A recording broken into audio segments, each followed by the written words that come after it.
Hello, everyone, and welcome back. Monday's lesson brings us to the tomb. Jesus had died on a Friday, rested over the Sabbath, and then rose early on the first day of the week. Now, by Jewish reckoning, Jesus had been in the tomb over the course of 3 days. During those 3 days, somebody had been watching over the tomb, somebody who had a vested interest in making sure that Jesus would stay dead. As a matter of fact, we're told that Satan had laid claim to the body of Jesus. And you have to wonder how it was that Satan thought he had a claim on Jesus.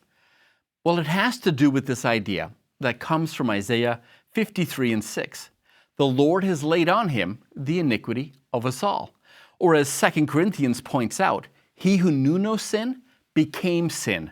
In other words, in order to forgive us, God the Father took all of our sin and he placed it on Jesus, making Jesus our sin bearer. And Satan must have thought that with all of that sin, Jesus must now belong to him.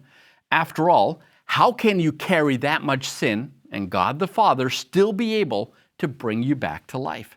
Satan was certain that he had defeated Jesus.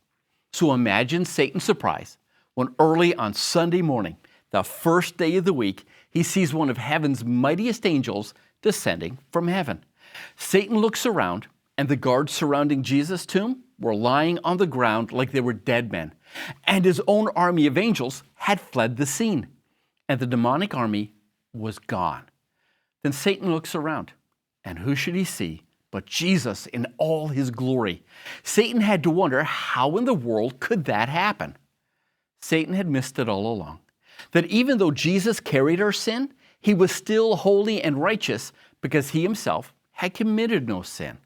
Death could not hold the one who was perfect and without sin. And in that moment, Satan knew that his kingdom was defeated. But like God, Satan never changes. He wasn't going to go down without a fight. Now, down through the centuries, he has done everything in his power to stop the story of the resurrection. Now, at first, the Jewish and Roman leaders bribed the guards to stay silent.